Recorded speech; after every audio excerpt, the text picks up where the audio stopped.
بالله من شرور أنفسنا ومن سيئات أعمالنا من يهده الله فلا مضل له ومن يضلل فلا هادي له أشهد أن لا إله إلا الله وحده لا شريك له وأشهد أن محمدا عبده ورسوله أما بعد فإن أصدق الحديث كتاب الله وأحسن الهدي هدي محمد صلى الله عليه وسلم وشر الأمور محدثاتها وكل محدثة بدعة وكل بدعة ضلالة وكل ضلالة في النار. يا أيها الناس اتقوا ربكم الذي خلقكم من نفس واحدة وخلق منها زوجها وبث منهما رجالا كثيرا ونساء واتقوا الله الذي تساءلون به والأرحام إن الله كان عليكم رقيبا.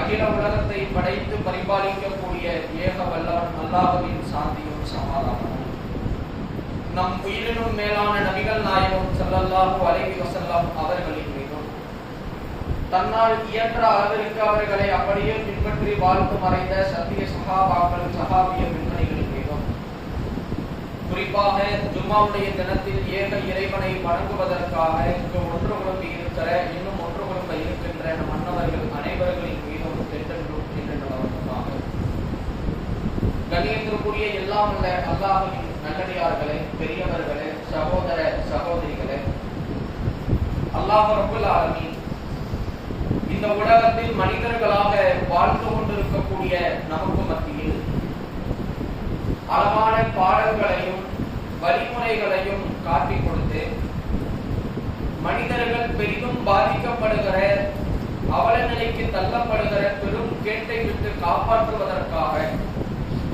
அல்லாஹ் இந்த உலகத்தில் வாழக்கூடிய மனிதர்களுக்காக ஏராளமான தூதர்களை தேர்ந்தெடுத்து ஒவ்வொரு சமுதாயத்திற்கும் அந்த தூதர்களை தூதுத்துவ பணியை செய்யக்கூடியவர்களாக அனுப்பியிருக்கிறார்.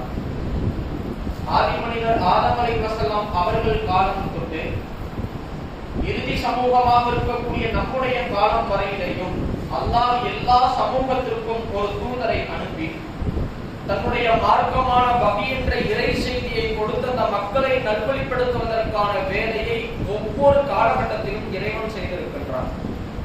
அந்த அடிப்படையில இறுதி சமூகமாக இருக்கக்கூடிய நமக்கு அல்லாஹ் முஹம்மது நபிகள் நாயகம் ஸல்லல்லாஹு அலைஹி வஸல்லம் அவர்களை தூதராக தேர்ந்தெடுத்து அவர்களுடைய பேச்சின் மூலமாக செயல்பாடுகளின் மூலமாக வழிகாட்டுதலின் மூலமாக மனித வாழ்க்கைக்கு தேவையான ஏராளமான அறிவுரைகளை போதனைகளை அல்லாஹ் நமக்கு பாடம் நடத்தி இருக்கின்றார்.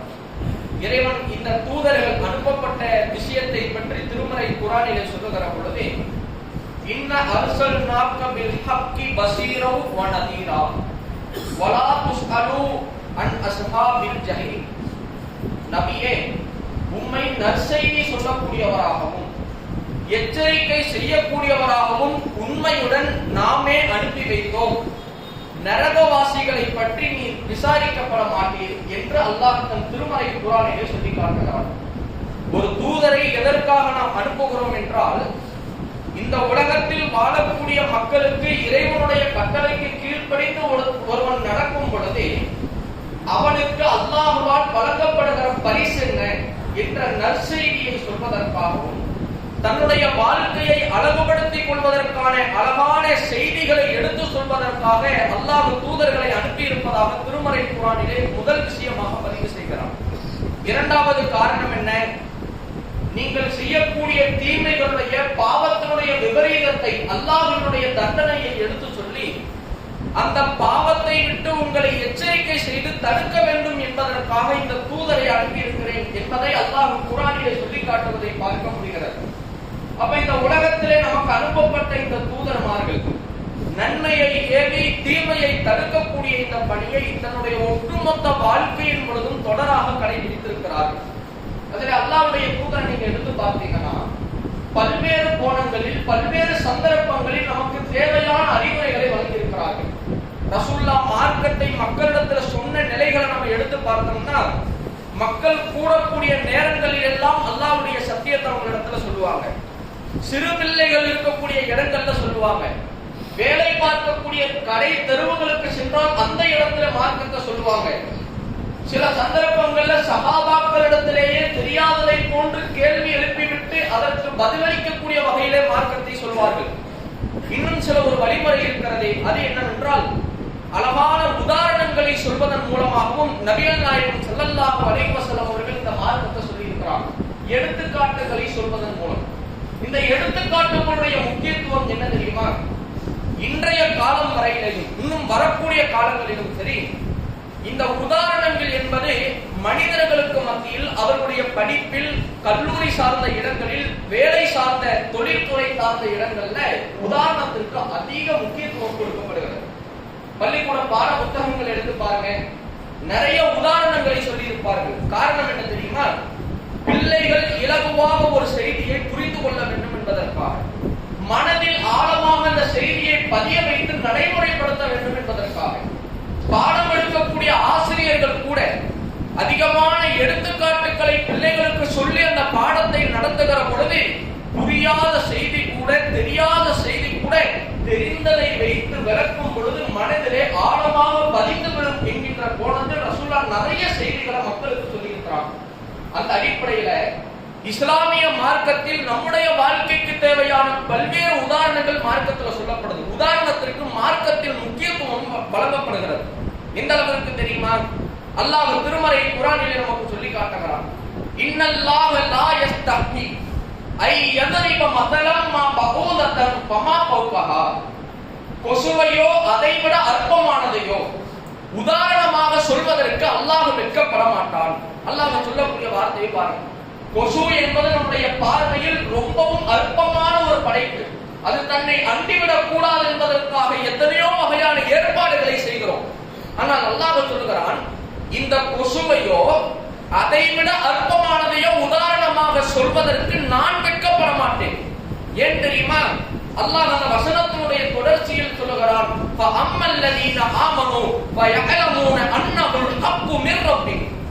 அல்லாஹ்வை நம்பிக்கை கொண்ட மக்கள், இறை நம்பிக்கை கொண்டவர்கள், இது தமது இறைவனிடத்திலிருந்து வந்திருக்கக்கூடிய உண்மை என்று புரிந்து கொள்வார்கள்.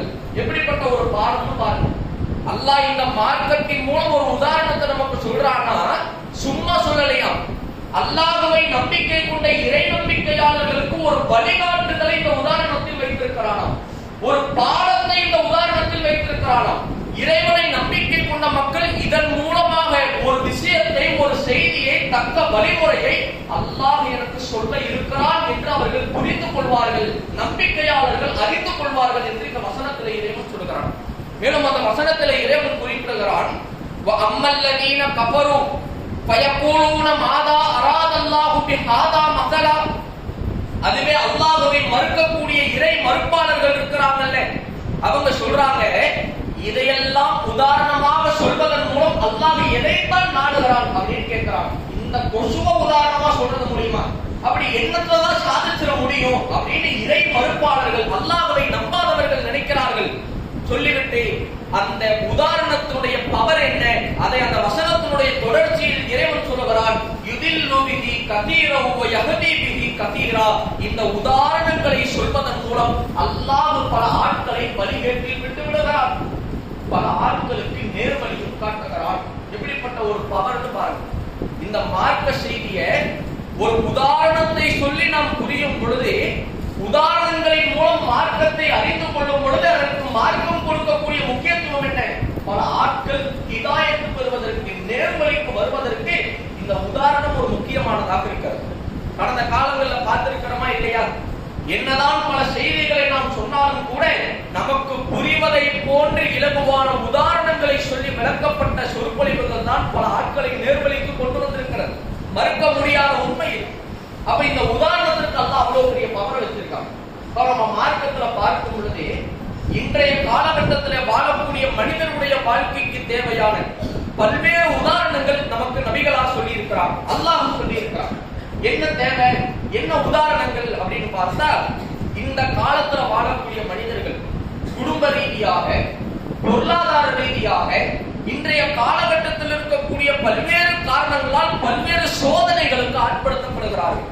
அந்த சோதனைகளுக்கு ஆட்படுத்தப்படக்கூடிய மனிதன் சோதனையை எவ்வாறு எதிர்கொள்வது என்கின்ற வழிமுறையை அறிந்து கொள்ளாமல் தவறான வழிகளின் பக்கம் சென்று விடுகிறான்.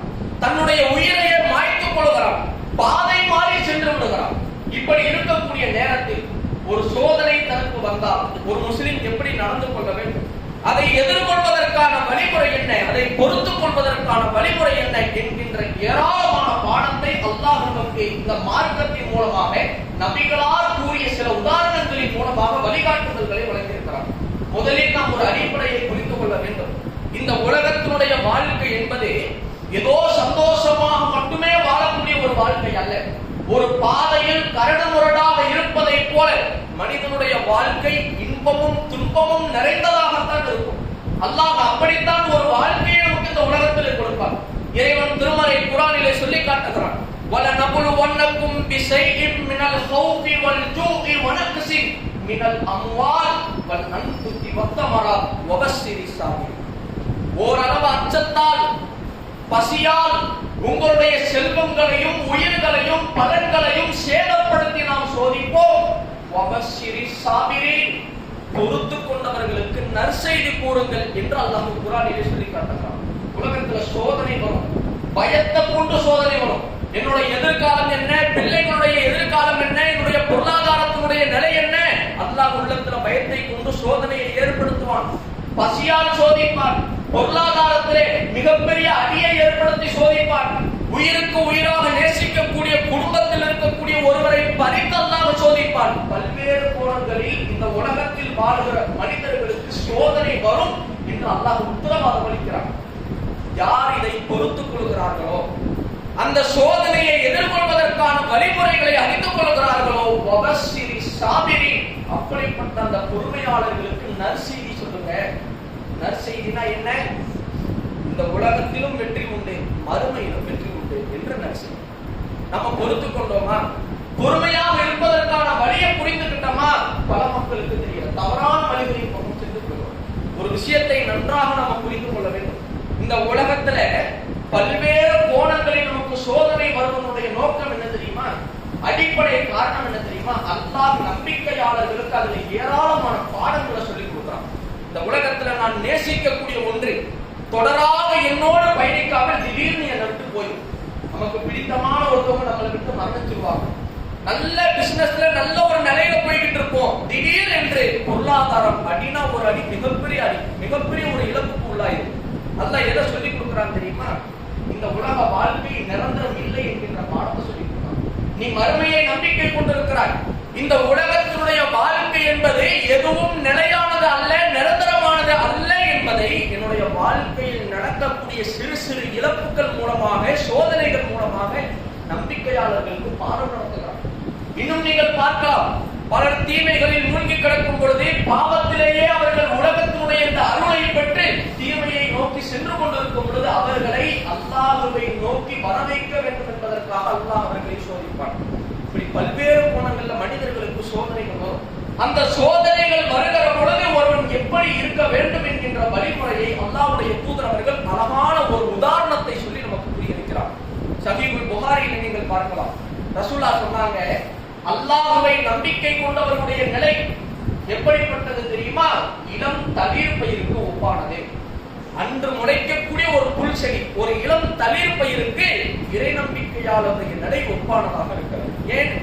ஒரு முறை காத்து அதை சாய்த்து மறுமுறை நிமிர்ந்து நிற்க வைத்து விடுகிறது. இதுதான் நம்பிக்கையாளருடைய நிலைதான். அந்த இளம் தளிர் பயிருக்கு சோதனை இந்த காத்து தான். காத்து எந்த திசையிலிருந்து வந்தாலும் சரி, அந்த இளம் தளிர் பயிர் என்ன சென்று விடாது என்றால் ஒரே அடியாக வேரோடு புடுங்கி விடாது. இந்த பக்கம் சாயும், இந்த பக்கம் சாயும், ஆனால் அது நிமிர்ந்து நின்று விடும். இதுதான் நம்பிக்கையாளருக்கு உதாரணம். ஒருவன் பரிபூர்ணமாக அல்லாஹ்வை ஈமான் கொண்டிருக்கிறான் என்று சொன்னால் அப்படிப்பட்ட அந்த ஈமான்தாரிக்கான உதாரணம் என்பது இந்த இளம் தளிர் பயிர் தான்.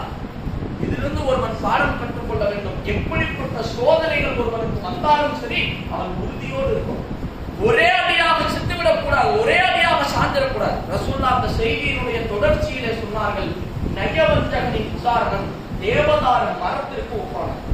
காத்து மிக வேகமாக அடிக்கிற வரைக்கும் அப்படியே நிமிர்ந்து நிற்கும். அது ஒரே சாஞ்சிருச்சுன்னா சாஞ்சது மேல எந்திரிக்கவே செய்யாது, ஒரே அடியா வீரோட சாஞ்சு. இந்த நயவஞ்சம் ஒரு முஸ்லிமோட நிலை இப்படி இருக்கக்கூடாது. வாழ்க்கையில பல்வேறு கட்ட சோதனைகள் வரும். குடும்பம் மூலமாக, பொருளாதாரம் மூலமாக, படிக்கிற படிப்புகள் மூலமாக, சமூகம் மூலமாக மனிதனுக்கு வரக்கூடிய சோதனைகளின் பொழுது ஒருவன் இளம் தளிர் பயிர் நிலைக்கு ஒப்பானவனாக இருக்க வேண்டும் உரிய தேவதாரு மரத்திற்கு ஒப்பானவனாக மாறிவிடக்கூடாது. தவறான முடிவுகளை எடுத்துவிடக்கூடாது. இன்னைக்கு நீங்க பல ஆட்களை பாருங்க, இன்னைக்கு பள்ளிகளுடைய தேர்வுகள் நடக்கிறது. கடந்த காலகட்டத்தில் நடந்த தேர்வுகளுடைய ரிசல்ட் வெளியே வரும் பொழுது பல்வேறு மாணவிகள் தற்கொலை செய்து உயிரை மாய்க்கிறான். என்ன காரணம்? என்னோட மதிப்பெண் குறைவாக வந்துவிட்டது என்ற ஒரே காரணத்திற்காக அந்த சோதனையை பொறுத்துக் கொள்ளாம, அதை எதிர்கொள்வதற்கான வழிமுறையை தெரிந்து கொள்ளாம இதற்கு தீர்வு தற்கொலைதான் என்று தற்கொலையை நோக்கி செல்லக்கூடியவர்களை பார்க்கிறோம். இன்னும் பல ஆட்கள் தன்னுடைய வாழ்க்கையில் நடக்கிற சோதனைகளை எதிர்கொள்வதற்கான வழிமுறையை அறியாதவர்களாக இருப்பதை பார்க்கிறோம். இன்னைக்கு பல ஆட்கள் சிறைவாசம் வசிக்கிறாங்க, கொலை கேசுகள்ல உள்ள இருக்கிறாங்க.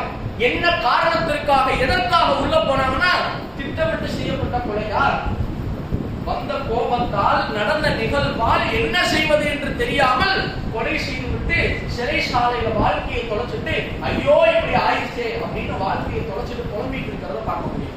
இன்றைக்கு பல்வேறு குடும்பங்கள் பல பிரச்சனைகளால் பிரிந்து கிடக்கிறது. சின்ன சின்ன பிரச்சனைகளுக்காக, சின்ன சின்ன சோதனைகளுக்காக அதை எதிர்கொள்வதற்கான வழிமுறைகளை அறிந்து கொள்ளாம நான் மௌத்தார வரைக்கும் கூட பேசாதன்னு பிரிந்து கிடக்கிறத பார்க்க முடியும். இன்றைய சமூகத்துல மனிதன் பல்வேறு கட்டங்கள்ல பல்வேறு சோதனைகளுக்கு ஆட்படுத்தும் பொழுது அவன் தளர்ந்து விடக்கூடாது, நொந்து விடக்கூடாது. இதிலிருந்து மீள்வதற்கான வழிகளே இல்லை என்று அவன் நினைத்து விடக்கூடாது. ஏன் தெரியுமா? அல்லாஹ்வினுடைய உதவி என்பது மிக சமீபத்தில் இருக்கிறது.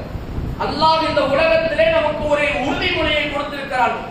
அல்லாஹ் நமக்கு ஒரு பாக்கியத்தை கொடுத்திருக்கிறான். என்ன தெரியுமா? நம்பிக்கை கொண்டவர்களுக்கு சொர்க்கம் நிச்சயமாக உண்டு. யாருக்கு அந்த சொர்க்கம்? அல்லாஹ் திருமறை குர்ஆனிலே சொல்லி காட்டுகிறான். அம் ஹஸிபத்தும் அன் தத்ஹுலுல் ஜன்னத வலம்மா யஅதிகும் மஸலுல் லதீன ஹலவு மின் கப்லிக்கும். இறைவன் குர்ஆனிலே சொல்லி காட்டுகிறான், உங்களுக்கு முன் சென்றவர்கள் சோதிக்கப்பட்டதை போன்று, அவர்களுக்கு சோதனைகள் வந்தது போன்று உங்களுக்கும் சோதனைகள் வராமல் நீங்கள் சொர்க்கத்திற்குள் சென்று விடலாம் என்று நினைத்துக் கொண்டிருக்கிறீர்களா? அவர்களுக்கு வறுமையும் பசியும் மிகப்பெரிய சோதனையாக இருந்தது. அல்லாஹ்வுடைய தூதர்மார்களும் நம்பிக்கை கொண்ட மக்களும் அல்லாஹ்வினுடைய உதவி எப்பொழுதே என்று கேட்கக்கூடிய அளவிற்கு அவர்கள் சோதிக்கப்பட்டார்கள். அல்லாஹ் நீங்கள் அறிந்து கொள்ளுங்கள், அல்லாஹ்வுடைய உதவி என்பது மிக சமீபத்தில் தான் இருக்கிறது அப்படின்னு அல்லாஹ் சொல்லிட்டார். கொஞ்சம் சிந்திச்சு பாருங்க, அல்லாஹ்வோட உதவி ரொம்ப பக்கத்துல தான் இருக்கு. நீங்க சொர்க்கம் செல்ல வேண்டும் என்றால் அந்த சொர்க்கத்தை அடைவதற்கு இந்த உலக வாழ்க்கை ஒரு சோதனை குளம். பல்வேறு கட்டங்கள்ல சோதனைகள் வரும். அப்படிப்பட்ட நேரத்தில் தளர்ந்து விடாமல், அதற்கான வழிகாட்டுதலை பெறாமல் நொந்து விடக்கூடாது. அதிலிருந்து மீள்வதற்கான வழியை பெற்று சரியான முறையில் நடக்கக்கூடியவர்களாக நாம் இருப்போமே ஆனால் நிச்சயமாக இந்த உலக வாழ்க்கையிலையும் நமக்கு வெற்றி உண்டு, நாளை மறுமையினுடைய நாளிலையும் நமக்கு வெற்றி உண்டு. இன்னைக்கு பல ஆட்களிடத்தில் அந்த நிலையை பார்க்கல. எல்லாரும் என்ன தெரியுமா பண்றாங்க? ஒரு சோதனை தனக்கு நேர்ந்து விட்டது என்றால், தன்னோட வாழ்க்கையில நடக்கக்கூடாத ஒரு நிகழ்வு நடந்துருச்சுன்னா என்ன பண்ணணும், அடுத்த முறை அது நடக்காமல் இருப்பதற்கான வழி என்ன என்பதை சிந்தித்துத்தான் ஒரு மனிதன் செயல்படணும். ஆனா மனுஷன் என்ன பண்றான் தெரியுமா? பல ஆட்கள் மனநலம் பாதிக்கப்படக்கூடியவர்களாக மாறுகிறார்கள்.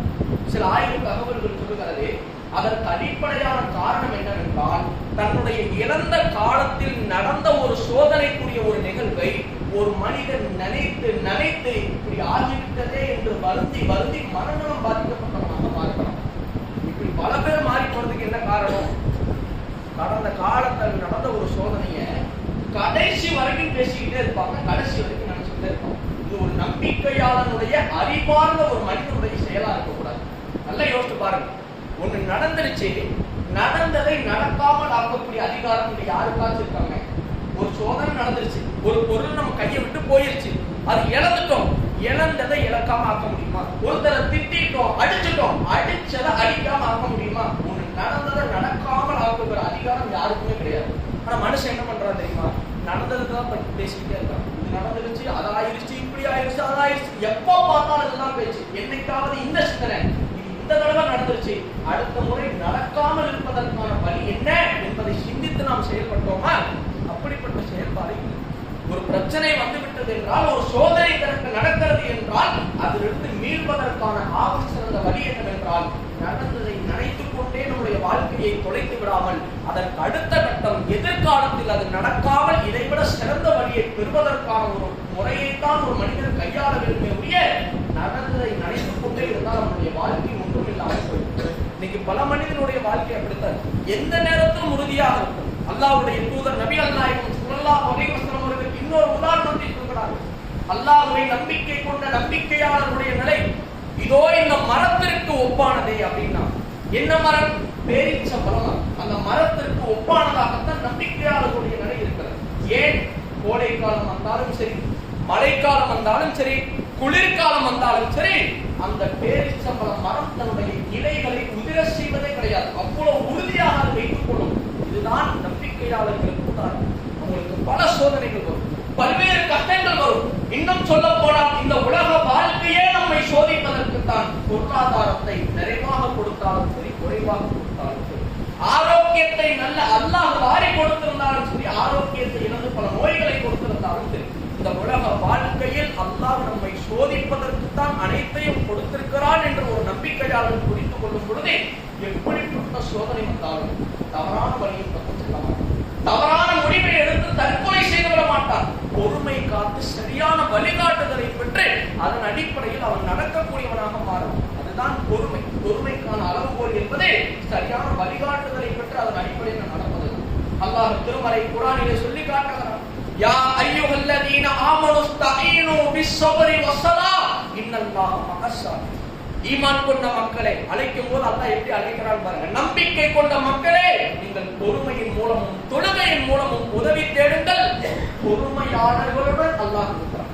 அல்லாஹ் சொன்ன வழிகாட்டுதலை பெற்று ஒருவன் பொறுமையாக இருக்கும் பொழுது நிச்சயமாக அவர்களோடு அல்லாஹ் இருக்கிறான் என்று சொல்லிக் கொடுக்கிறான். இன்னொரு பாடத்தையும் இறைவன் குர்ஆனிலே சொல்லி காட்டுகிறான், வலா தஹினு வலா தஹ்சனு வஅன்தும் அலௌன இன் குன்தும் முஃமினீன். நீங்கள் தளர்ந்து விடாதீர்கள், கவலைப்படாதீர்கள், நம்பிக்கை கொண்டிருந்தால் நீங்களே உயர்ந்தவர்கள் என்று அல்லாஹ். நம்பிக்கையினுடைய வெளிப்பாடு என்ன? அல்லாஹ்வை நான் நம்பி இருக்கிறேனா, அந்த அல்லாஹ் இந்த உலகத்துல என்ன சோதிப்பான். அந்த இறைவன் சொன்ன வழிகாட்டுதலை பெற்று அந்த சோதனையிலிருந்து மீள்வதற்கு, அதை எதிர்கொள்வதற்கான செயல்களில் நான் ஈடுபட்டால் எந்த இடத்துல சோதிக்கப்பட்டேனோ, எந்த இடத்தில் மிகப்பெரிய இழப்புக்கு உள்ளானனாக என்னுடைய சிந்தனை வந்ததோ அதே இடத்துல அல்லாஹ் நம்மை உயர்த்துவதாக திருமறை குர்ஆனில் உத்தரவாதம் அளிக்கிறான் என்று சொன்னால், அன்பிற்குரிய அல்லாஹ்வின் நல்லடியார்களே, இந்த உலகத்தில் நடக்கிற எந்த நிகழ்வுகளின் பொழுதும் நாம் தகர்ந்து விடக்கூடாது, அந்த நேரத்தில் நொந்துவிடக்கூடாது. நடந்ததை நினைத்துக் கொண்டே இருக்காமல் அதற்கு அடுத்து அந்த பிரச்சனை வராமல், அந்த சோதனை தன்னை அணுகாமல் இருப்பதற்கான வழிகாட்டுதலை பெற்று செயல்படக்கூடியவன் தான் அறிவார்ந்த மனிதனாக இருக்க முடியும், உண்மையான நம்பிக்கை கொண்டவனாக இருக்க முடியும். இதை மார்க்கம் இந்த உதாரணத்தின் மூலம் சொல்லிக் கொடுக்கிறார். இன்னும் சில மனிதர்களை பார்த்தோம்னா, என்ன நடந்தாலும் சரி, எவ்வளவு கஷ்டம் வந்தாலும் சரி, தவக்கல் அல்லாஹ் மேல நான் தவக்கல் வைக்கிறேன் அப்படின்னு அல்லாஹ் மேல தவக்கல் வைக்கிறேன், எந்த செயல்பாடையுமே செய்ய மாட்டான். ஒரு பிரச்சனையை சரி செய்வதற்கு, தனக்கு நிகழ்ந்த சோதனைகளை எதிர்கொள்வதற்கான எந்த வேலைகளையும் ஈடுபடாம அல்லாஹ்ட்ட துவா செஞ்சா போறோம், எனக்காக துவா செய்யுங்க இப்படின்னு 4 பேர்த்துக்கிட்ட சொல்லுவாரு, அவரும் துவா செய்வார். இப்படி செஞ்சா கண்டிப்பா அல்லாஹ் உதவி செய்ய மாட்டான்.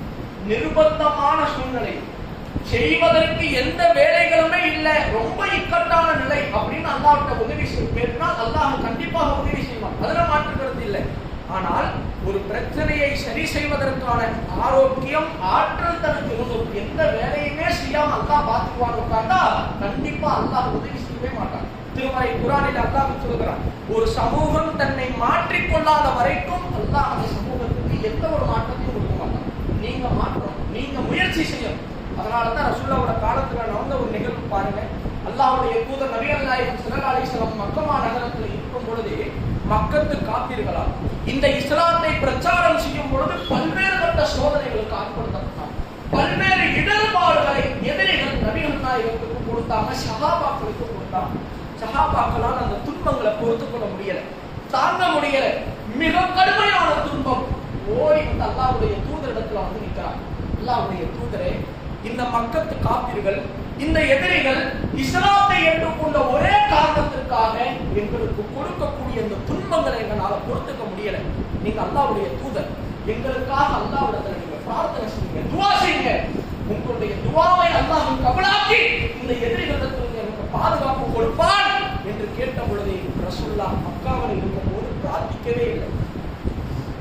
சஹாபாக்களுக்கு ஆறுதல் சொல்றாங்க. நீங்க என்னங்க சோதனையை சந்திச்சிட்டீங்க, இதுவும் கூட சோதனையிலிருந்து மீள்வதற்கான ஒரு வழி. என்ன சொன்னாங்க தெரியுமா? உங்களுக்கு முன்னால் வாழ்ந்த சமூகம் அல்லாஹ்வுடைய தீனை மார்க்கத்தை ஏற்றுக்கொண்ட ஒரே காரணத்திற்காக பூமியில் ஒரு குழி தோண்டப்பட்டு அந்த குழிக்குள் அவர்கள் நிறுத்தப்பட்டு ரம்பத்தால் அவருடைய தலைப்பகுதியில் இருந்து உடல்கள் இரண்டாக பிரியக்கூடிய கோணத்தில் அப்படி ஒரு அறுப்பாங்க. அவங்களுடைய மார்க்கத்திலிருந்து இந்த செயல் அவர்களை தரமாக செய்யவில்லை. இஸ்லாத்தில் உறுதியா இருந்தான். இன்னும் சில ஆட்கள் இரும்பு கம்பிகளால் சீப்பை போன்ற கம்பிகளை எடுத்துக்கொண்டு அவருடைய மேனிகளிலே வைத்து கிழிப்பார்கள். அது சதையை தாண்டி எலும்பை தொட்டுவிடும். அப்பொழுது கூட இஸ்லாத்திலிருந்து அவர்களை வெளியேற்ற செய்யவில்லை. இந்த அளவிற்கு உங்களுக்கு முன்னால் வாழ்ந்தவர்கள் சோதிக்கப்பட்டார்கள். இந்த மார்க்கத்துக்காக நீங்க என்ன சோதனையை சந்திச்சிருக்கீங்க? இது நமக்கான பாடம். நம்மோட வாழ்க்கையில கஷ்டம் வரும்போது, சோதனை வரும்போது, வேறு இழப்புகள் ஏற்படும் பொழுது நமக்கு மேலாக சோதிக்கப்படக்கூடிய மக்களை பார்த்தா இதெல்லாம் ஒரு பிரச்சனையே இல்லை என்கின்ற ஒரு மனநிலை நமக்கு வரும். இந்த பாடத்தை ரசூலுல்லாஹ் மக்காவோட சொல்லி கொடுக்குறாங்க. ஏன் எந்த ஏற்பாடுகளையும் செய்யல, ஏற்பாடுகளை செய்வதற்கான வேலை நடக்கிறது. அதற்கு பிறகு மக்காவிலிருந்து ரசூல் ஸல்லல்லாஹு அலைஹி வஸல்லம் ஹிஜ்ரத் செய்து மதீனாவுக்கு வரார்கள். ஒரு சாம்ராஜ்யத்தை உருவாக்குறாங்க, மார்க்கத்தை போதிக்கிறாங்க, ஆட்சி தலைவராக இருக்கிறாங்க, போருக்கு ஆயத்தமாகறாங்க. எல்லா வேலைகளையும் செய்து முடித்துவிட்டு எதிரிகளை அடக்குவதற்கான, ஒடுக்குவதற்கான எவர்கள் தங்களை நோக்கி ஆயுதத்தை எடுத்துக்கொண்டு வருகிறார்களோ அவர்களோடு போரிடுவதற்கான அனைத்து விஷயங்களிலும் ஆயத்தமாகிவிட்டு பதிர்களத்திலே ரசூலுல்லாஹ் வந்து நிற்கிறாங்க. அப்போ நிற்கும் பொழுது எதிரிகளுடைய படை 1000க்கும் மேல், ரசூலுல்லாஹ்வோட படை 319க்கும் குறைவா அவ்வளவுதான் இருக்கிறாங்க. படையோடு கம்பேர் பண்ணும்போது வெற்றி பக்கத்து காபிர்களுக்கு. அந்த நேரத்துல தான் அல்லாஹ்வுடைய தூதர் ரசூல் ஸல்லல்லாஹு அலைஹி வஸல்லம் அல்லாஹ்விடத்துல கையை உயர்த்தி பிரார்த்திக்கிறாங்க. இறைவா, நீ எனக்கு கொடுத்த வாக்குறுதியை நிறைவேற்று. இதோ எங்களுடைய கூட்டம் மிக குறைவான கூட்டமாக இருக்கிறது, எதிரிகளுடைய கூட்டம் மிகப்பெரிய கூட்டமாக இருக்கிறது. நிச்சயமாக நான் சொல்லுகிறேன், இந்த எதிரிகள் இதோ இந்த சிறிய கூட்டத்தை அழித்துவிட்டால் உன்னை வணங்குவதற்கு இந்த உலகத்தில் வேறு யாரும் இருக்க மாட்டார்கள். இறைவா, உன்னோட வாக்குறுதியை நிறைவேற்று அப்படின்னு அல்லாஹ் கேட்கிறார். கேட்ட உடனே அல்லாஹ் 1000 மாணவர்களை இறக்கி அந்த பதில் போர்க்களத்தை வெற்றி போர்க்களமாக இஸ்லாத்திற்கு கொடுத்தான் என்று சொன்னால் ரசூலுல்லாஹ் இந்த செய்தி மூலமா சொல்லிக் கொடுக்கக்கூடிய பாடம் என்ன? எல்லா ஏற்பாடையும் செய்யறாங்க. எதிரிகளோடு எதிர்த்து போரிடுவதற்கு, அந்த சோதனையிலிருந்து மீள்வதற்கான எல்லா வழியையும் செஞ்சுட்டு இறைவா உதவி பண்ணுன்னு கேட்டாங்க. அல்லாஹ் உதவியை கொடுத்தான். ஒரு சோதனை வரும் பொழுது தனக்கு மேல இருக்கிற சோதனை எடுத்து சொல்லி அதிலிருந்து மீள்வதற்கான வழிகளை கொடுத்தாங்க. அப்படிப்பட்ட அந்த நேரத்தில் அவர்கள் சோதனையை பொறுத்துக் கொள்வதற்கு ஒரு வழியாக இருந்துச்சு. ஆக அன்பிற்குரிய அல்லாஹ்வின் நல்லடியார்கள், இந்த உலகத்தினுடைய வாழ்க்கை முழுவதும் நமக்கு சோதனை தான். பிள்ளைகள் மூலமாக, குடும்பம் மூலமாக, பொருளாதாரம் மூலமாக எல்லா கட்டங்களிலும் சோதனை வரும் பொழுது அல்லாஹ்வை மறந்துவிட்டு சென்று விடக்கூடாது, தவறான முடிவுகளை எடுத்துவிடக்கூடாது, தற்கொலையை நோக்கி சென்று விடக்கூடாது. இன்றைக்கு வரைக்கும் முஸ்லிம் சமூகத்தில் தான் தற்கொலை குறைவாக காணப்படுகிறது. காரணம் என்ன தெரியுமா? இது போன்ற நபிகளாருடைய அறிவுரைகள் மனதில் ஆழமாக பதிய வைக்கப்பட்டு சோதனைகளை எதிர்கொள்வதற்கான வழிமுறைகளை அறிந்ததுதான் காரணம். மரணிக்கின்ற வரை தனக்கு வருகிற சோதனைகளையும் எதிர்கொள்வதற்கான வழிமுறையை அறிந்து அதன் அடிப்படையில் நடக்கக்கூடிய மக்களாக அல்லாஹ் உங்களையும் என்னையும் ஆக்கி அருள் புரிவானாக. வாக்குறுதியாக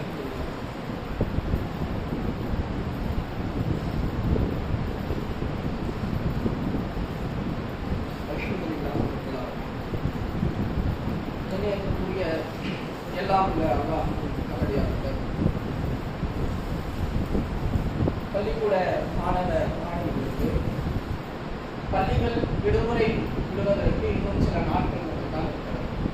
ஏப்ரல் 16, 17 கிட்ட எல்லா மாணவ மாணவிகளுக்கும் பள்ளி இறுதித் தேர்வுகள் நடைபெற்று பள்ளிக்கூடங்கள் விடுமுறை பெறக்கூடிய ஒரு நிலை இருப்பதாக பார்க்கணும். விடுமுறை விடுவதற்கு முன்னதாகவே பல்வேறு செய்திகளை நாம் கேட்கும் பொழுது கஷ்டப்பட்டு பிள்ளைகளை வளர்த்து ஆளாக்கி ஒரு கட்டத்தில் அவங்க குளிக்க போனாங்க, குளிக்க போன இடத்துல இறந்து விட்டார்கள். இன்னும் சில மாணவர்கள் வெளியிடங்களுக்கு சென்றாங்க, வாகனத்துல போய் ஆக்சிடென்ட் ஆகி இறந்துட்டாங்க. செய்தியெல்லாம் கடந்த காலத்துல இப்போ வரைக்கும் நம்ம பல செய்திகளை கேள்விப்பட்டிருக்கிறோம். அதில் நாம கவனிக்க வேண்டிய மிக முக்கியமான ஒரு செய்தி என்னவென்று சொன்னால், பெற்றோர்களாக இருக்கக்கூடியவர்கள் பள்ளிக்கூடங்கள் இருக்கும் பொழுது ஸ்கூலுக்கு அனுப்பி வச்சா அங்க அவங்க பார்த்துக்குவாங்க, நமக்கு வேலை மிச்சமும் இருக்கும். உண்மையாக இந்த ஒரு 2 மாத காலம் பிள்ளைகள் நம்முடைய கண்ட்ரோல்ல தான் இருக்க போறாங்க. அவர்களை சரியாக பார்த்துக் கொள்வதும், அவர்கள் எங்கு சென்றாலும் முறையாக விசாரித்து அவர்களுக்கு சரியான பாதுகாப்பை ஏற்படுத்தி கொடுப்பதும் நம் மீது கடமையாக இருக்கிறது. இல்லைன்னா பின்னாடி மிகப்பெரிய இழப்பை நாம தான் சந்திப்போம். தற்காலத்துல நடக்கக்கூடிய நிகழ்வுகள்லாம் அதைத்தான் காட்டுது. என்னோட நண்பனோட நான் அங்க போறேன் இங்க போறேன்னு போகும்போது சரியான இடம் தானா என்று என்னை அனைத்தையும் சிந்தித்து ஒரு பெற்றோர்கள் செயல்படணும். இன்னும் நீங்க பாருங்க, அல்லாஹ்வுடைய தூதர் நபிகள் நாயகம் ஸல்லல்லாஹு அலைஹி வஸல்லம் சொல்றாங்க, நீங்கள் ஒவ்வொருவரும் பொறுப்புதாரிகள். உங்களுடைய பொறுப்புக்குட்பட்ட விஷயங்கள் குறித்து நீங்கள் விசாரிக்கப்படுவீர்கள். ஒரு குடும்பத்துடைய தலைவர் தன்னுடைய குடும்பத்தை பற்றி விசாரிக்கப்படுவார்.